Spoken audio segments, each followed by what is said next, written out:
E aí, galera, vamos falar agora sobre evolução, assunto novo. Vamos deixar a genética um pouquinho de lado e vamos partir agora para um outro assunto, que é a evolução, que justamente vai estudar como os seres vivos eles se transformam, sofrem modificações ao longo do tempo e como as espécies surgiram. Então hoje eu vou dar explicações para vocês de um pouquinho de como essas teorias surgiram e de como a gente pode verificar e comprovar a existência de evidências que comprovam justamente a evolução, tá? Peço que vocês se atentem a esse vídeo, porque esse é um dos assuntos mais cobrados, como eu tinha dito para vocês. Conteúdos do terceiro ano são aqueles que geralmente são mais cobrados. Então, principalmente nas próximas aulas, a gente vai falar um pouquinho sobre como a evolução acontece na prática, de fato, quais as fases e os motivos que podem gerar uma modificação em uma espécie. E na próxima aula, a gente vai, logo em seguida, na sequência, a gente vai ver um pouquinho da evolução do ser humano, tá? Hoje eu vou falar um pouquinho no geral sobre a evolução dos seres vivos. Então vamos lá? Vamos começar aqui falando um pouquinho sobre as teorias que existiam na época, tá? Então a explicação de como os seres vivos surgiram é algo antigo. O ser humano sempre teve essa curiosidade de tentar explicar como que as espécies surgiram, como que o homem surgiu no mundo, como que os animais surgiram no mundo. Só que esses questionamentos, justamente, eles não eram feitos muito na época, porque se acreditava justamente naquele fixismo, ou seja, aquela ideia de que os animais são estáveis, eles não sofrem transformações ao longo do tempo.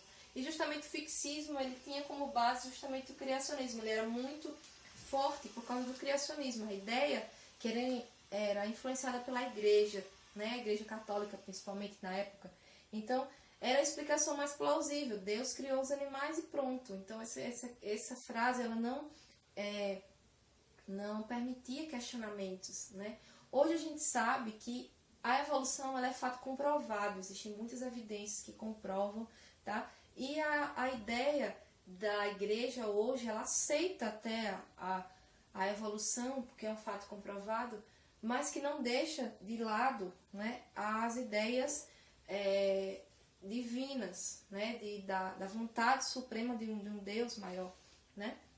Mas que justamente a igreja aceita a ideia de que Deus criou os animais. Agora, como ele criou, se foi através do processo evolutivo ou não, isso não cabe discussão, desde que se acredite que os animais foram criados a partir da vontade, né, de um ser supremo.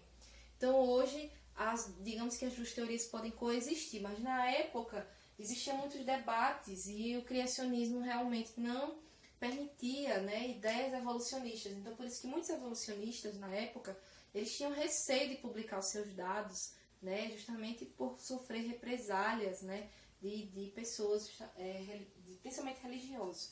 O primeiro pesquisador que surgiu aí com uma teoria evolucionista foi o Lamarck, em 1809, tá? Então ele foi o primeiro aí da época que começou a trazer ideias de explicar como que os seres vivos surgiram no planeta.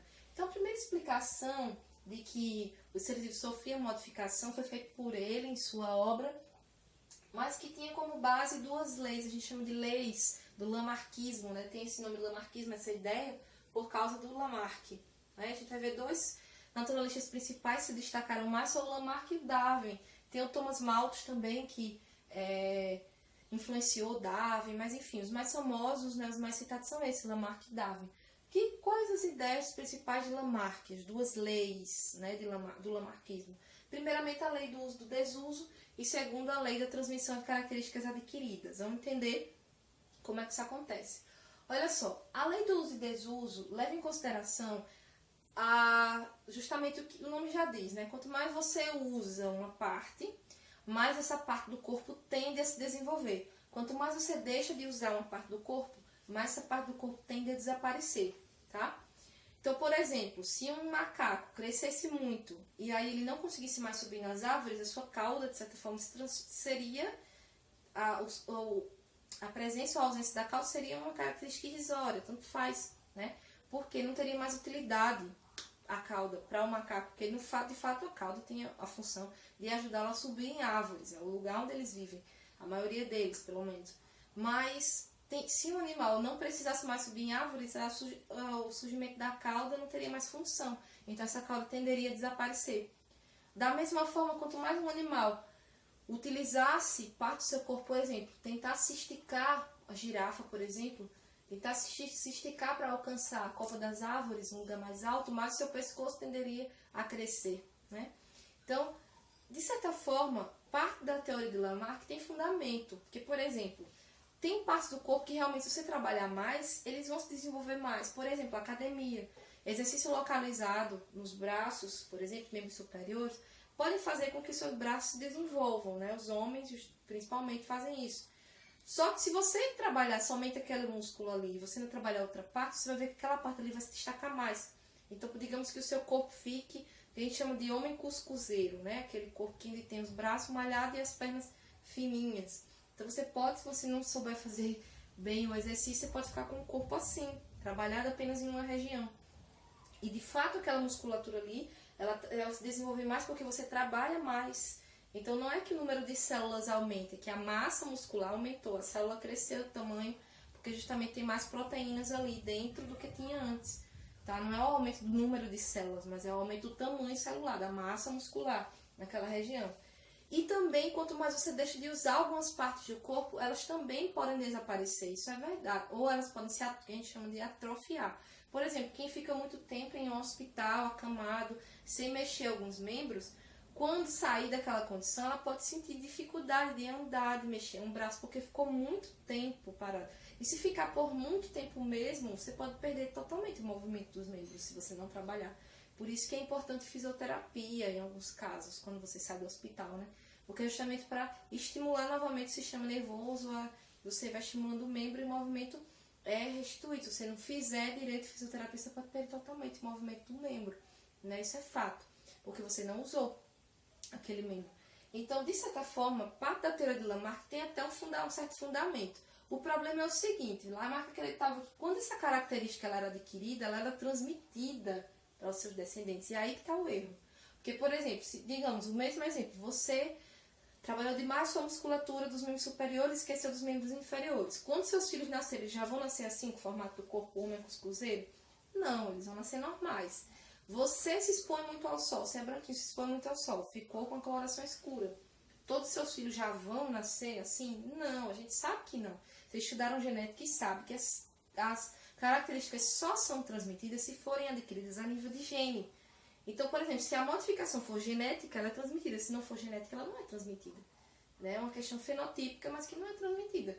Então, o erro de Lamarck foi justamente a segunda lei. Não tanto a lei dos desusos, mas a segunda lei. Então, por isso que, quando Darwin surgiu alguns anos depois, Lamarck, a teoria de Lamarck passou a não ter tanta credibilidade na época como tinha.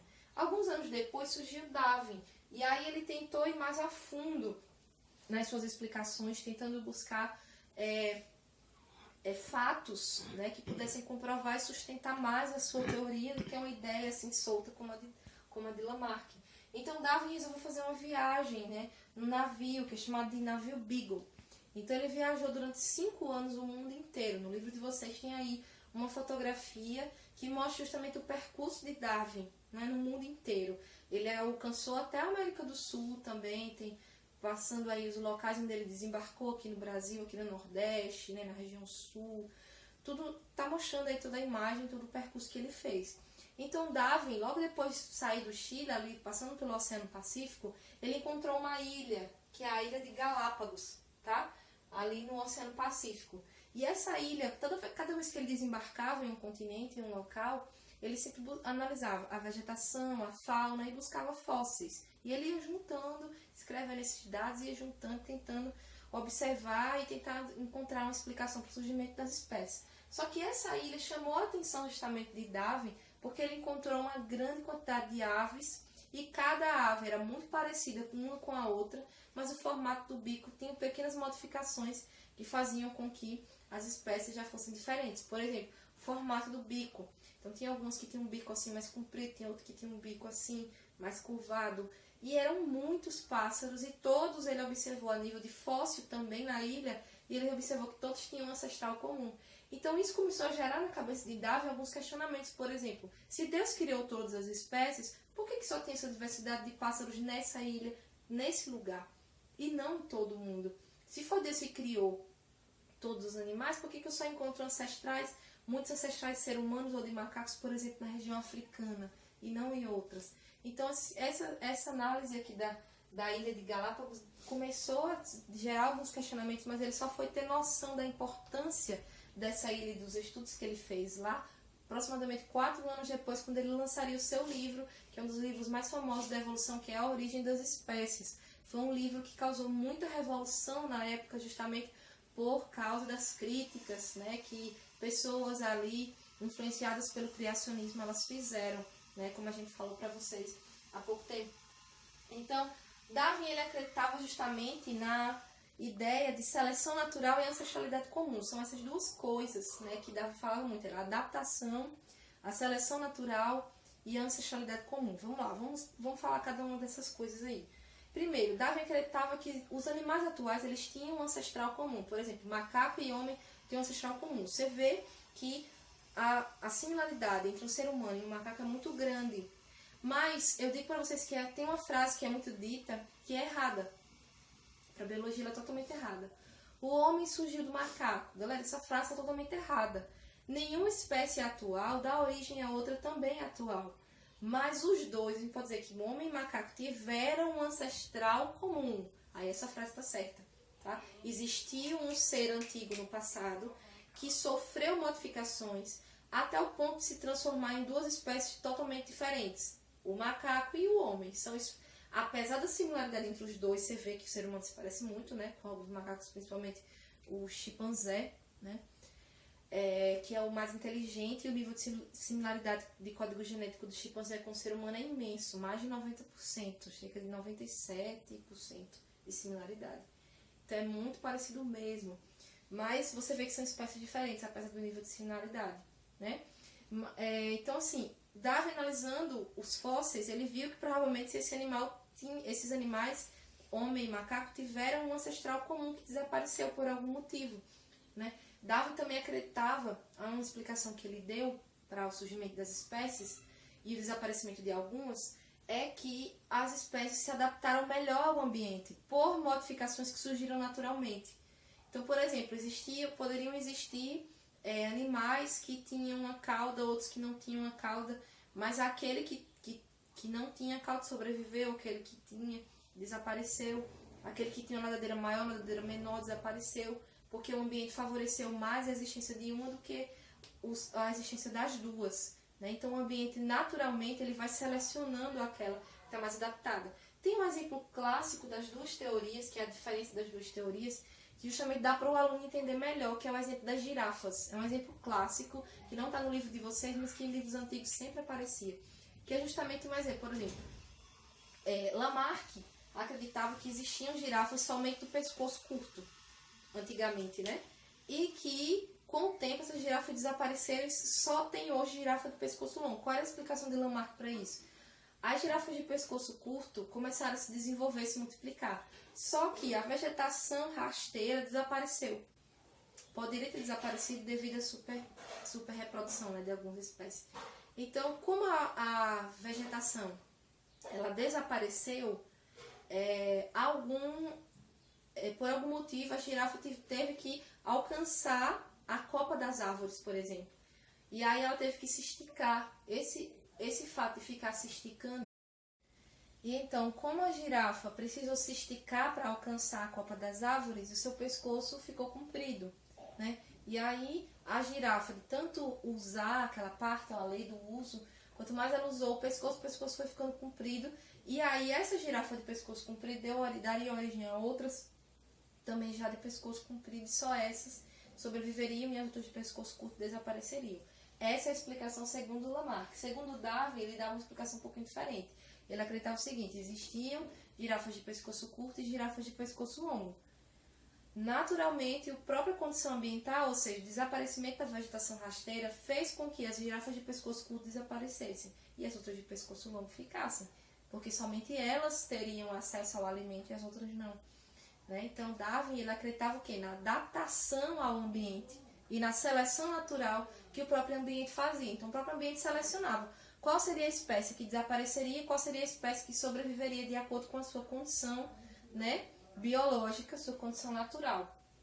Então, Darwin acreditava justamente nessa seleção natural. E ele analisou, teve várias evidências aí. Uma das coisas que Darwin justamente falou foi quando ele analisou porcos selvagens e o porco domesticado, por exemplo. Por que os dois são da mesma espécie, mas eles são tão diferentes depois que foram separados, se tornou tão diferente, um pouco domesticado e um pouco selvagem, após ele ter sido separado do seu ambiente natural. Hoje você vê um porco domesticado, ele não se parece nem um pouco com um porco selvagem. Na foto que está aí no livro de vocês mostra justamente isso. O porco selvagem, ele tem um peso menor, corre mais. O porco domesticado tem a coloração de pelo diferente, poucos pelos, aliás, dentes de tamanhos diferentes. O peso do animal é maior e ele é menos veloz, né? Então, assim, apesar dos dois serem de espécies iguais, da mesma espécie, como é que a gente sabe que um ser é da mesma espécie? Galera do terceiro ano, a gente viu isso ano passado. Quando dois animais, a gente fizer um cruzamento e vê que o descendente daquele cruzamento é fértil. Tá? Então, por exemplo, como é que eu sei que todas as raças de cães pertencem a uma única espécie? Canis lupus, que é o nome científico do cão. Porque se eu cruzar animais diferentes, se eu conseguir fazer um cruzamento, você vai ver que o filhote ele vai ser fértil, ele vai ter capacidade de se reproduzir. Então ali eu tenho uma descendência natural. Então os dois são da mesma espécie. Se você não puder cruzar mais, você vê que são de espécies diferentes. Então Darwin acreditava que o animal sofria modificações e o próprio ambiente selecionava aqueles que sobreviveriam e aqueles que não sobreviveriam. Quais as evidências que a gente tem hoje da evolução, tá? Tem uma coisa também que é muito importante falar quando a gente fala de Darwin, que ele acreditava na ancestralidade comum, tá? Então, isso é muito importante porque isso ajuda muita gente a entender, né, de onde os seres vivos surgiram, como os grupos foram surgiram, quando a gente vê os ancestrais comuns. Então, por exemplo, ele acreditava que homem e macaco tiveram um ancestral comum, tá? Que desapareceu, mas que sofreu modificações ao ponto de gerar duas espécies que hoje são diferentes, dois grupos de animais que se separaram tanto, se modificaram tanto, que não conseguem mais cruzar, então tem o surgimento de duas espécies. Então, a ancestralidade comum é uma característica muito marcante na teoria de Darwin. E hoje a gente tem evidências justamente que comprovam a evolução. Hoje a evolução ela é fato comprovado. E a gente vai ver agora aqui as evidências, né, de Darwin, em relação às evidências, aliás, que existem na biologia que comprovam justamente a evolução. Primeira evidência é o surgimento de fósseis, a análise de fósseis. Então a gente sabe que um fóssil é um vestígio de um ser vivo, não necessariamente é um osso, um esqueleto, mas pode ser uma pegada, pode ser um arranhão na parede, qualquer vestígio é considerado um fóssil, tá? Mas os principais, os mais conhecidos são aqueles justamente o esqueleto antigo, né, de um animal. São aqueles que são mais fortes, de certa forma, a comprovação é analisando ossos de animais. Então, quando você analisa os ossos de animais, você pode ali perceber qual o grau de parentesco que um animal tem com o outro. Por exemplo, analisando um ser humano, uma baleia e um tubarão. Como que eu vou saber que o ser humano se parece mais com a baleia do que com o tubarão? Quando você analisa os fósseis, você vê que existiram ali antepassados que se parecem mais com a baleia, com o ser humano, do que com o tubarão. Outra forma de você comprovar, usando o mesmo exemplo, é a anatomia comparada. Essa não vai ter dúvidas, não vai restar dúvidas. Por exemplo, você analisa a estrutura óssea da baleia, a estrutura óssea do ser humano e a estrutura óssea do tubarão. A gente vai ver na anatomia comparada que não só os ossos são semelhantes, mas que justamente na fase embrionária, alguns animais se parecem muito. E isso é justamente uma chave da questão, porque isso comprova justamente um grau de parentesco entre esses animais, né? Então, se a gente analisar aí o embrião, o animal na fase de embrião, um peixe é muito parecido com o ser humano, é muito parecido com o réptil, é muito parecido com qualquer outra coisa do que um embrião, por exemplo, de um inseto. Então, a gente vê que todos esses talvez pertençam ao mesmo grupo, porque no passado eles pertenciam a um grupo só, né? Todos esses que são diferentes hoje. Analisando ossos, você pode também matar a charada. Por exemplo, os mesmos ossos que a gente tem no membro superior de um ser humano, tá? Ulna, rádio, todos os ossos que a gente já viu, as falanges, proximal, médio, distal, os ossos do carpo, metacarpo, todos esses ossos aqui da mão, eles estão presentes na nadadeira superior, né, anterior, aliás, na nadadeira anterior de uma baleia. Os mesmos ossos que a gente vê na perna, o fêmur, né, tíbia, fíbula, tarsos, metatarsos, falange, proximal, médio, distal, todos esses ossos, estão na nadadeira inferior da baleia. Aí a pergunta é, então, por que que não tem esse formato de braço como o ser humano? Por causa do ambiente em que ela vive. Então, aquele membro superior foi transformado com o tempo, foi se modificando, até se transformar na nadadeira.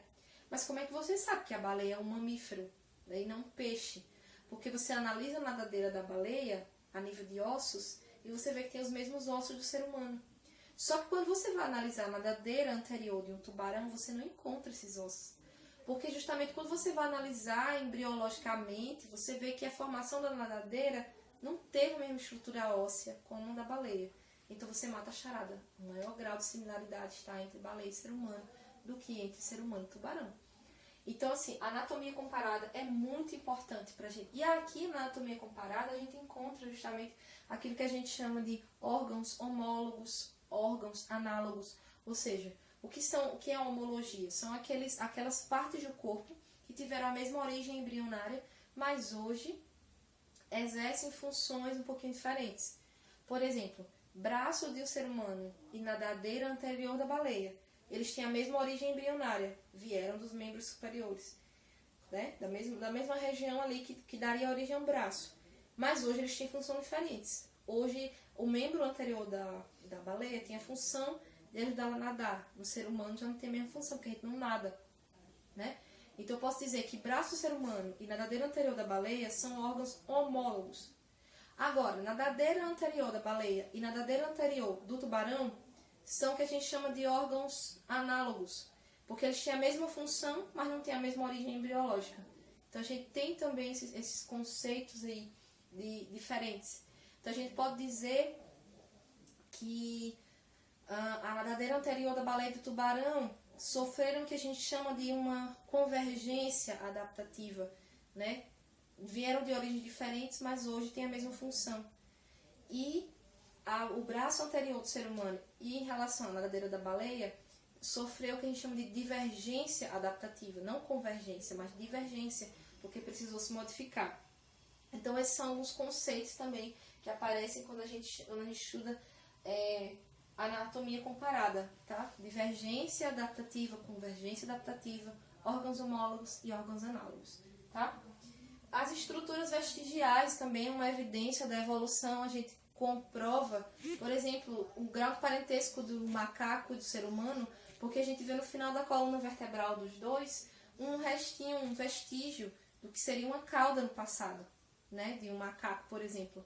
Então a gente vê que ali não tem mais a cauda, mas sobrou um vestígio, que é um prolongamento no final da coluna vertebral, que é o osso que a gente chama de cóccix.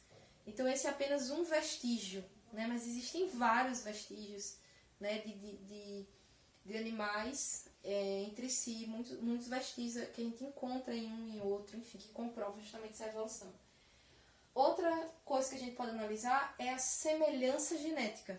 E essa é muito importante, porque não veio com Darwin, porque em Darwin não tinha esse conceito de gene. Darwin não conseguia explicar, por exemplo, como é que numa mesma espécie existe um ser vivo que é totalmente diferente do outro, as diferenças entre seres da mesma espécie. Darwin não conseguia explicar, porque Darwin ainda não tinha conhecimento da existência do gene, né? Da modificação a nível genético. Darwin não tinha ainda esse conhecimento. Mas mesmo sem saber o que é gene, o que é DNA, ele conseguiu dar uma explicação assim geral, né? Que foi questionada no passado e aí veio justamente a explicação aí depois, né? Com o surgimento da genética. Mas justamente a semelhança genética é hoje um dos dados onde a gente mais pode comprovar similaridade entre dois seres vivos diferentes. Por exemplo, quando a gente analisa o ser humano com o chimpanzé, a gente vê que o grau de similaridade entre o DNA dos dois é mais de 97%, aproximadamente 98%, de um ser humano e um chimpanzé, apesar dos dois serem bem diferentes, né? Então, assim, quanto mais parecido é o seu código genético, maior o grau de parentesco entre um ser vivo.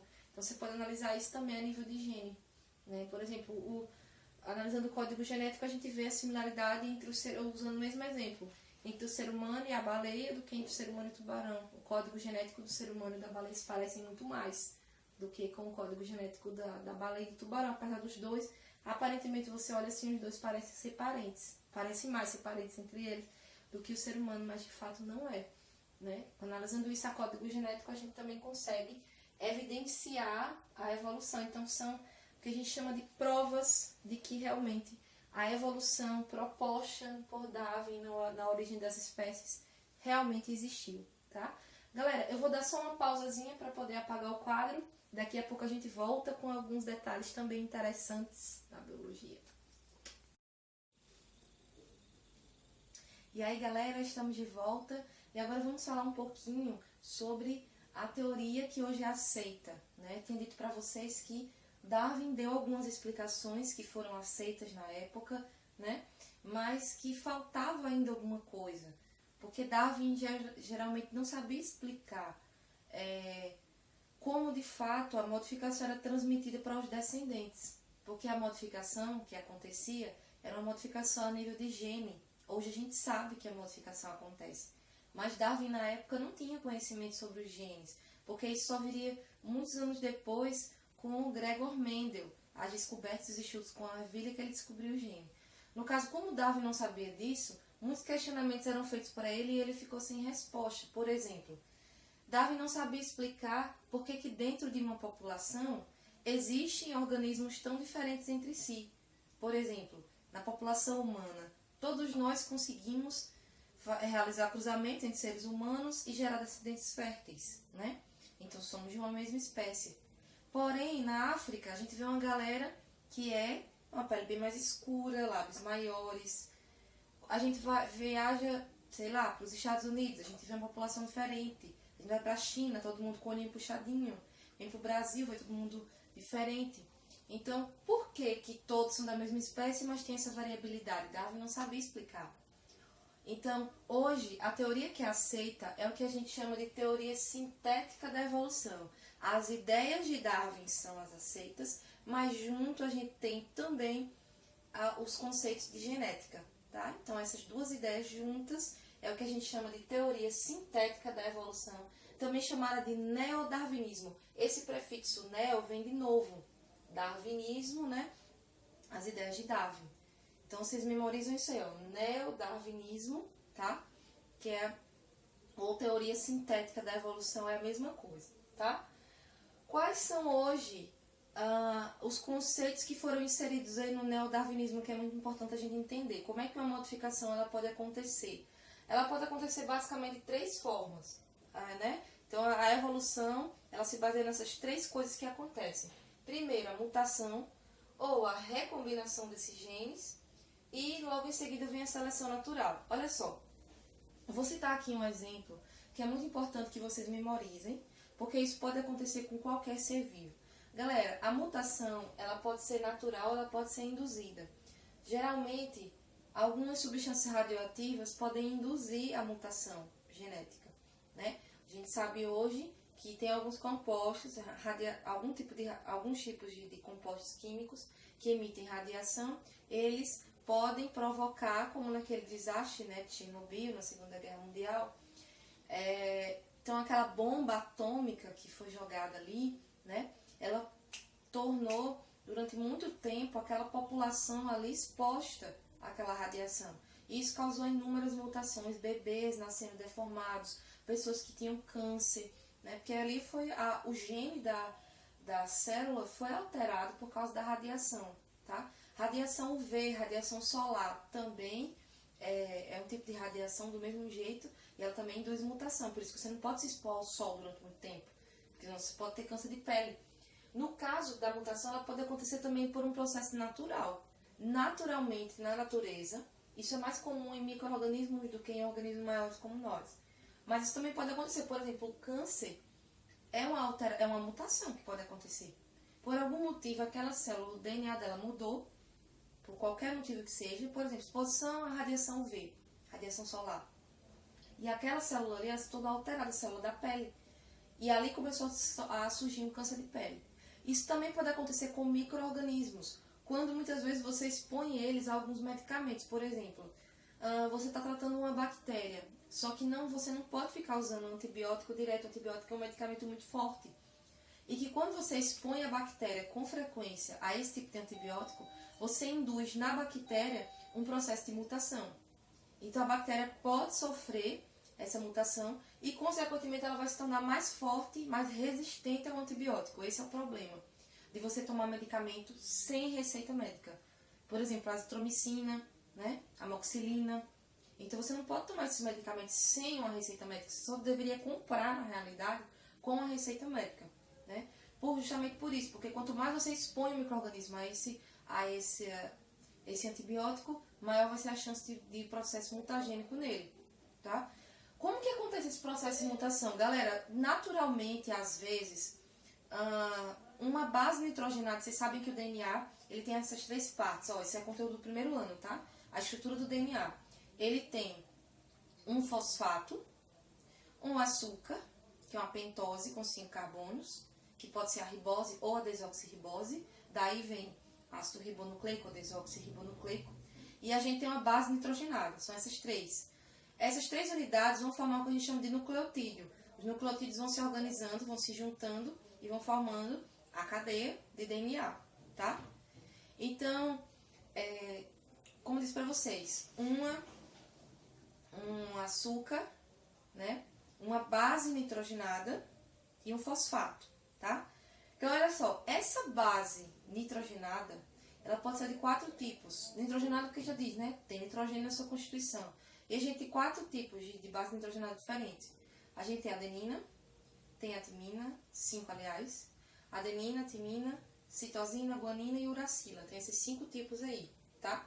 Só que às vezes, quando a gente troca um átomo por outro, que isso pode acontecer naturalmente, a gente tem a transformação de uma base nitrogenada em outra. Ou seja, por exemplo, uma adenina, quando você tira uma parte, ela pode e você substitui por outra, ou simplesmente essa parte é retirada por algum motivo que pode acontecer ali na célula, a gente tem a transformação de uma adenina em uma citosina. E aí, ao invés daquela base parear-se com a timina, porque a adenina se pareia com timina, quando você tem uma citosina, você vai ter uma guanina no lugar. E a molécula de DNA já muda, tá? Então, isso pode acontecer naturalmente, tá? Se essa mutação favorecer a espécie, ou seja, essa mutação no DNA vai fazer com que o animal, o micro-organismo, seja lá quem for, consiga produzir uma substância, consiga se tornar mais resistente a alguma coisa. Essa mutação vai ser boa, tá? Isso acontece naturalmente. Os animais, eles vão sofrendo esse processo de mutação, por qualquer motivo induzido ou natural, e eles vão adquirindo características que tornam eles mais adaptados ao ambiente. Aí a gente tem também outro processo que pode acontecer, que é a recombinação. Galera, a recombinação ela acontece numa das fases da divisão celular, da meiose. E na meiose, que é quando a gente tem a formação dos gametas, existe um processo lá que a gente chama de crossing over. É muito importante que vocês revisem aí esse conteúdo de primeiro ano, porque isso também costuma cair muito junto com as questões de evolução genética. Então, por exemplo, no processo de divisão celular, às vezes as cromátides irmãs, elas trocam pedacinhos dos seus braços, que a gente chama, né, das cromátides. Então ela tem, são 2 braços ligados por um centrômero. E aí, às vezes, no processo de divisão celular, elas se entrelaçam e trocam esse pedacinho. Então, isso é muito importante porque a gente tem a variabilidade genética. Ou seja, milhões de espermatozoides e cada um deles é diferente entre si, porque ele tem um código genético diferente. Os óvulos também, apesar de serem formados pelo mesmo organismo, mas cada óvulo ele é diferente, porque no processo de divisão celular houve essa mistura de genes, aleatoriamente. Então a gente tem uma quantidade muito grande de gametos, de espermatozoides e de óvulos diferentes entre si. Então, nesse processo de recombinação, a gente também pode ter uma alteração cromossômica, né? E, juntando esses 2 processos, a gente tem a seleção natural. Digamos, nós temos 2 bactérias. Uma delas sofreu mutação, sofreu recombinação, digamos, né? E a outra não sofreu. Essa bactéria que a gente chama de bactéria Isaac B, a bactéria do tipo A se tornou mais resistente ao antibiótico. Essa daqui não é só resistente ao antibiótico, então ela vai desaparecer. E essa daqui sobrevive. Entende? Então, é assim que o ambiente seleciona os mais adaptados. As adaptações, elas vêm a nível genético. E é por isso que elas são transmitidas para os seus descendentes. Se o animal sobrevive, ele consegue se reproduzir e dar origem a outros iguais a ele.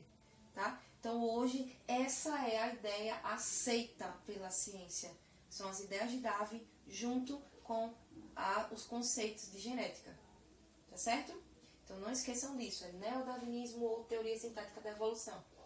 A gente tem aqui também algumas coisas interessantes, né, em evolução, que é quando a gente trata de algumas coisas que podem acontecer aí no processo de adaptação, né, dos animais. Existem algumas características que podem favorecer algumas espécies, né, em detrimento de outras. Por exemplo, existe uma condição natural que a gente chama, esse fenômeno aqui aconteceu na época da Revolução Industrial, né, que a gente chama de melanismo industrial. Esse exemplo tem no livro de vocês, eu gostaria também que depois que vocês dessem uma olhada. Então, como é, galera, o melanismo industrial?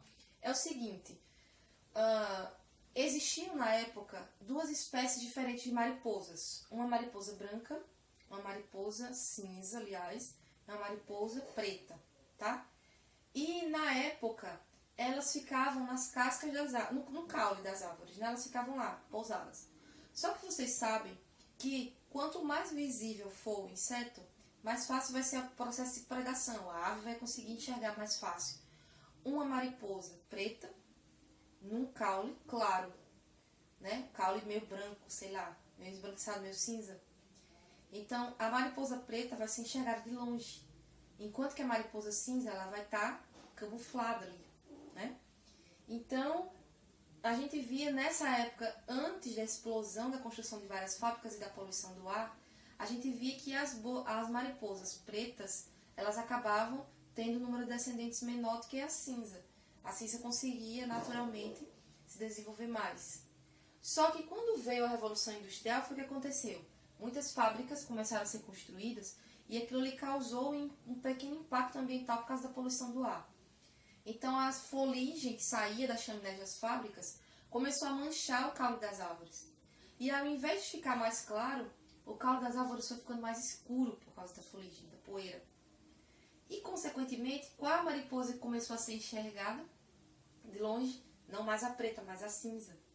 Tá? Então, esse processo, esse fenômeno ficou conhecido como melanismo industrial. E aí, quase todas as mariposas cinzas desapareceram, enquanto que as pretas começaram a se proliferar. Porque agora elas estavam camufladas e não a cinza mais, tá?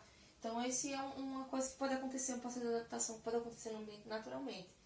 Então, como eu disse para vocês, a camuflagem, né, que é outro aspecto que é importante ser comentado, é uma coisa muito importante. Tem muitos animais que se beneficiam disso, né?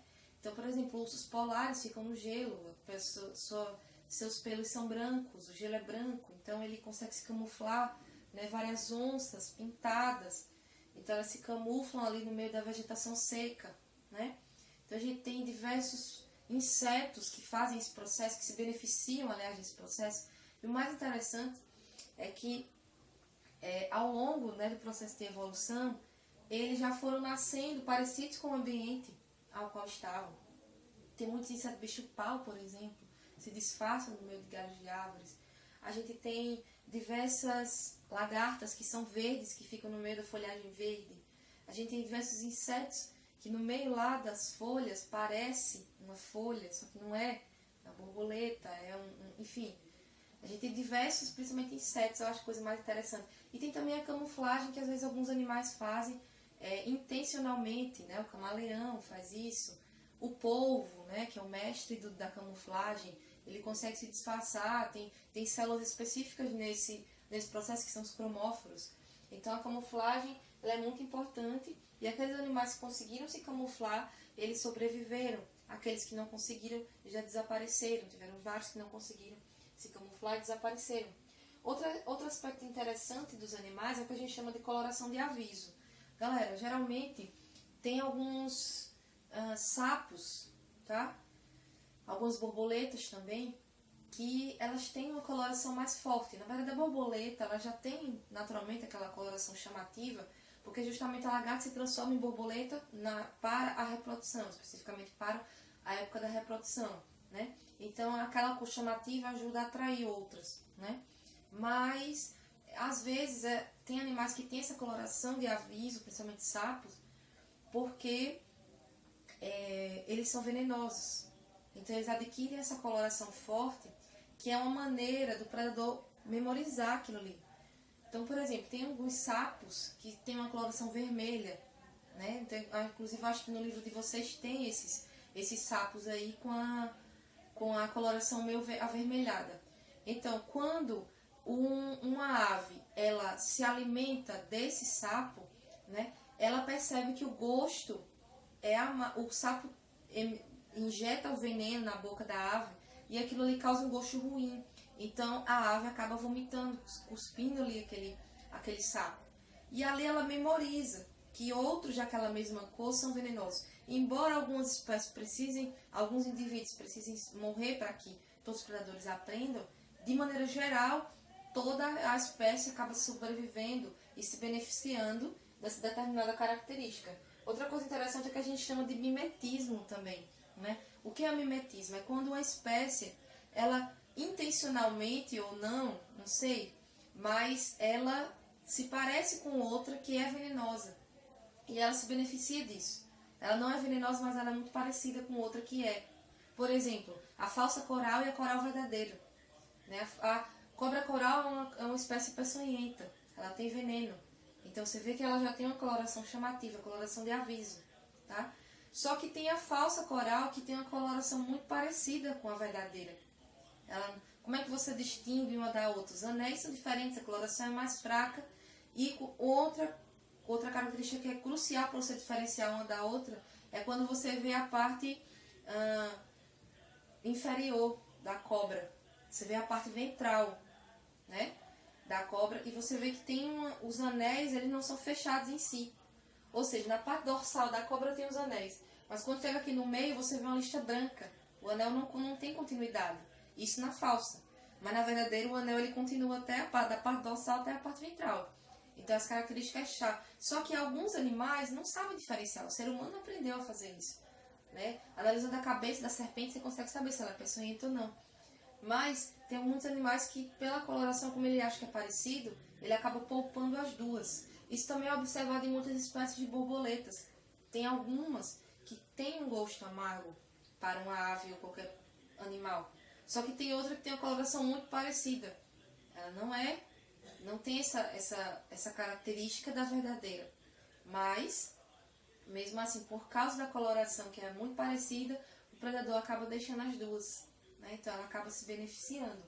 Então é muito importante também vocês saberem isso, né? A coloração de aviso, a camuflagem, o mimetismo, né? Que é uma espécie se parecer com outra. Tem também muitos animais, eu acho muito interessante os insetos, porque eles fazem isso, né, com frequência. A gente vê que tem várias lagartas, por exemplo, que elas se parecem muito com a serpente, né? Você vê que o formato ali da cabeça, né, parecido, a coloração, quando você olha assim de longe você acha que é uma serpente.